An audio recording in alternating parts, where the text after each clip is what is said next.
Okay, NXT Takeover Brooklyn 2. The Revenge, I guess. Was as good as the first Brooklyn. First Brooklyn had probably one of the best stories they've told in NXT.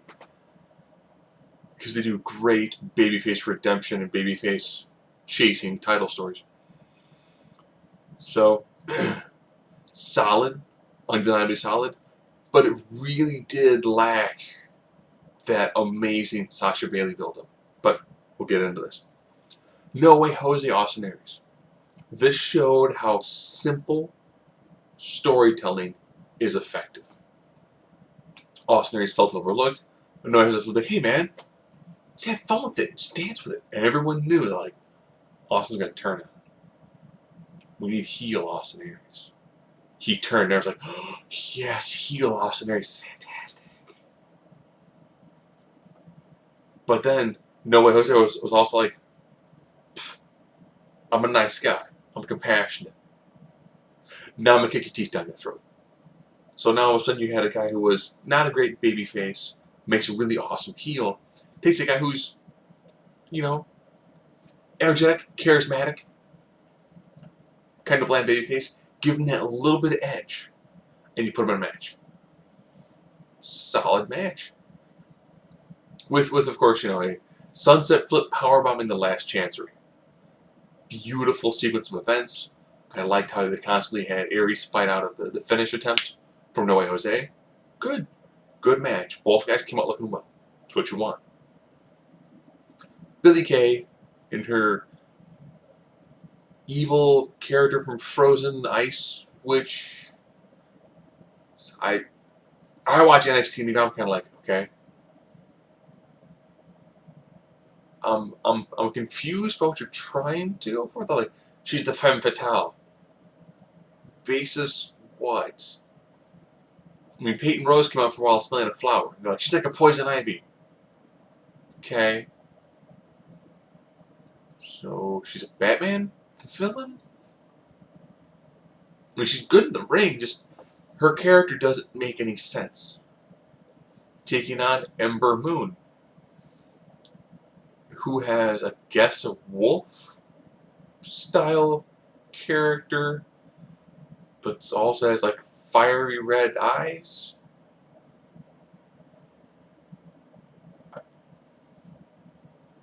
I think someone watched Lucha Underground was like, you know what? We can do that too.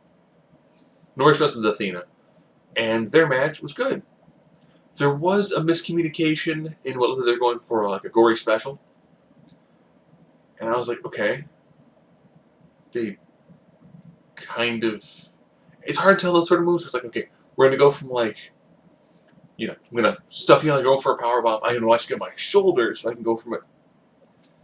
So I couldn't tell who... They just didn't miscommunicate it. So, it happens. And I was like, well, beyond that, great match. She ended with the formerly known as O-Face, which is jumping, twisting, stone cold stunner off the top rope. Beautiful move. Good match. Nice debut. I said nice debut because it wasn't glorious.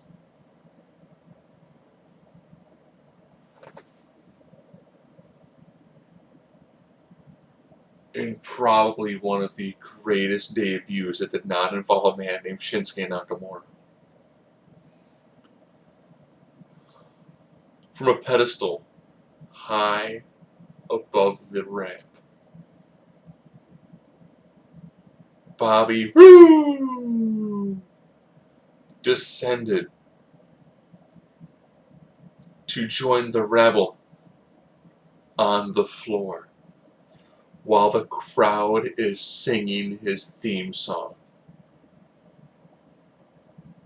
And he takes on, man, I feel sorry for you, Andrade Almas, who has had probably one of the worst debut runs out of anybody they've had in NXT. First, they sent Ty Dillinger, because they forgot how over Ty Dillinger is. He's a good hand, and the crowd appreciates the fact that he's a good hand. Now he's wrestling against a guy who's like, we're in Brooklyn, I hate Brooklyn. I'm more of a Manhattan guy. All of you around here in Full Sail, you guys are cheap gutter garbage. I'm going to bring in CEOs, heads of state. I'm going to make this place money. I'm bringing in new money. Not your trailer park trash. Nope. Crowd singing his theme music. And he's coming out and ring like, I got 6 people who are singing a theme song that they just heard a couple of weeks ago. This is what it's like to be over in front of a large crowd.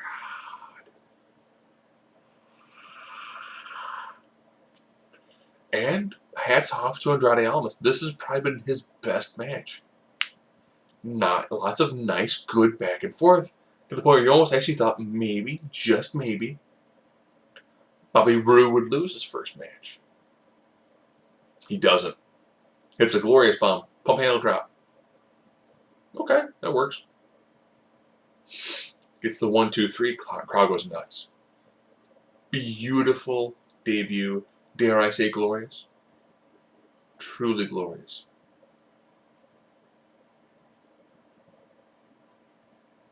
And then we get, which I will say is the match of the night.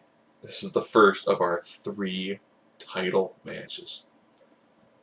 Tommaso Ciampa, Johnny Gargano versus the Revival.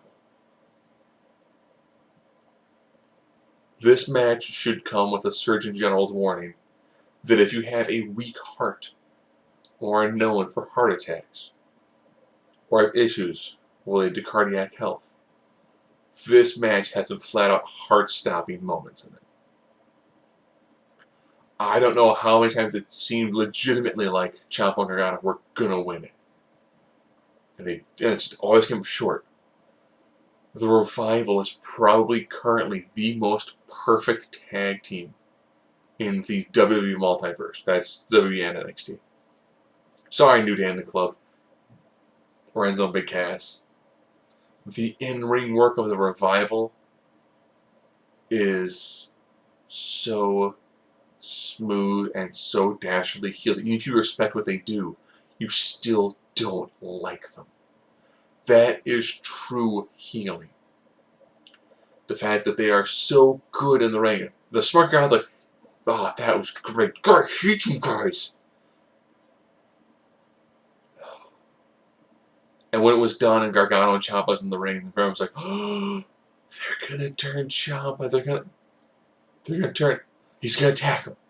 The camera angle. Where they're at. This is a slow transition. He's gonna turn. No, he didn't turn on him. He's gonna turn on him later.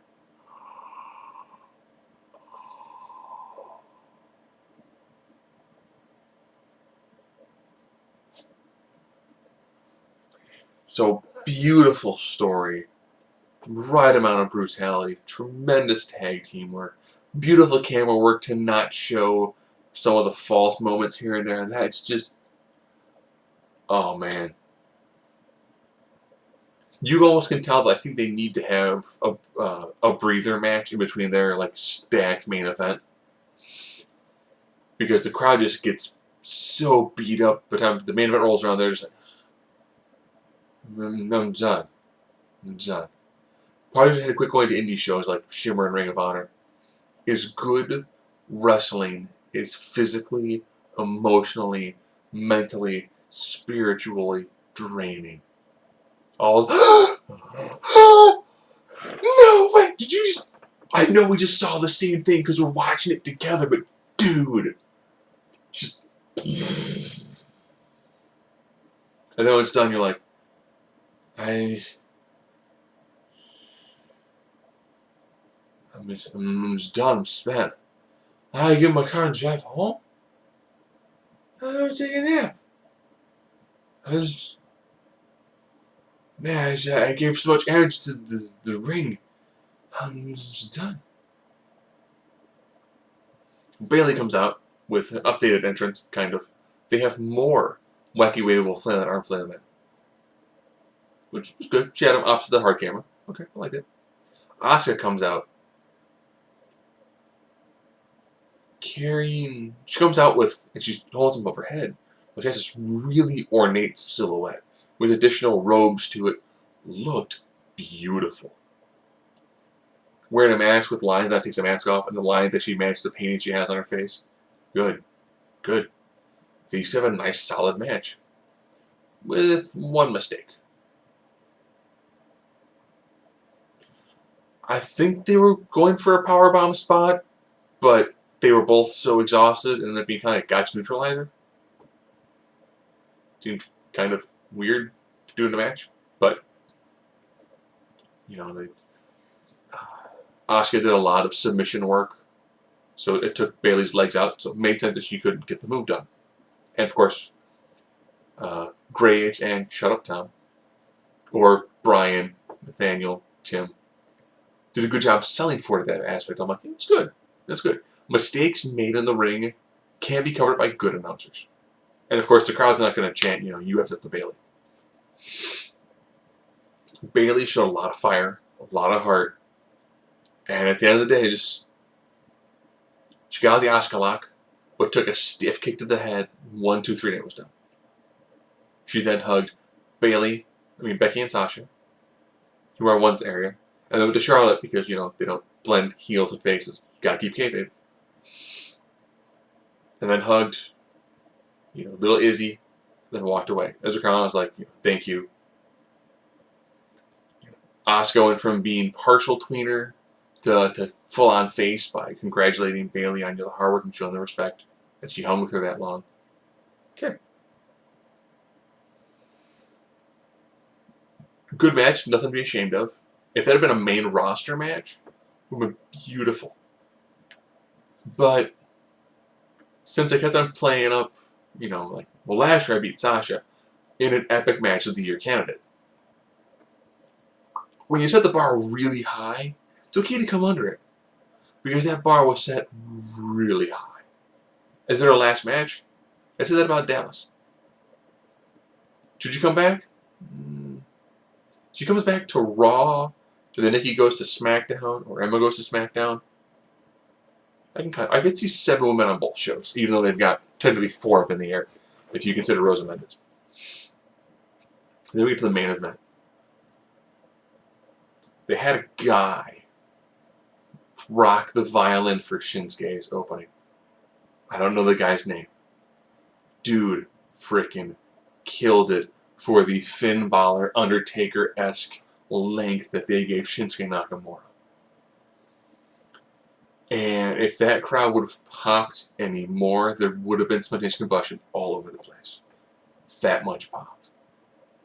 Then Joe comes down. No flash.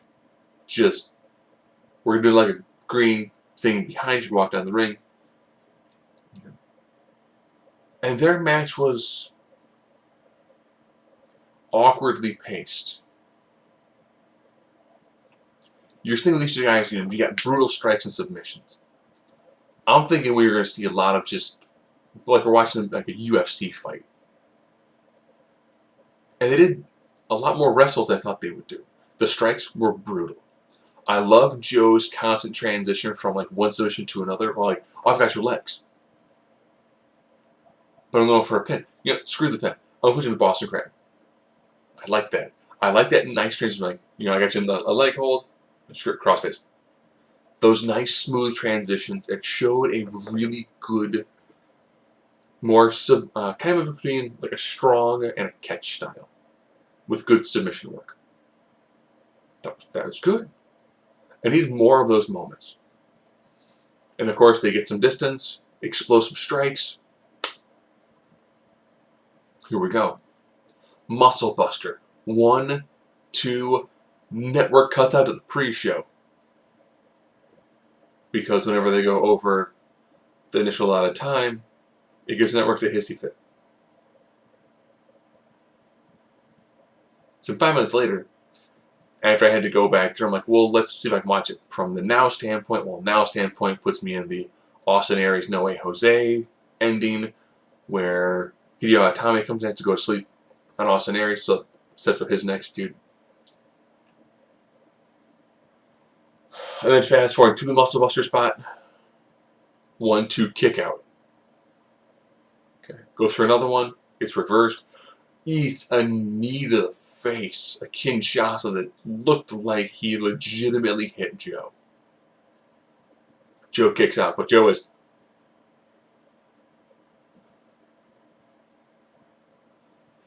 Joe's like, I can't come, Mama. I think you broke my jaw. Looks like a Oklahoma for a second there. Fights a little more. Knee to the back of the Kinshasa. 1, 2, 3. So means now your two biggest belts are held by undefeated Japanese superstars.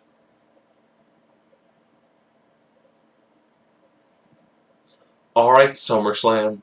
You're up next with your, at this time, 13 matches spread out over 6 hours? Your crowd is going to be dead by the time that last hour hits. You're going to need to throw out something amazing if you want to keep your crowd making any noise at all in that last hour.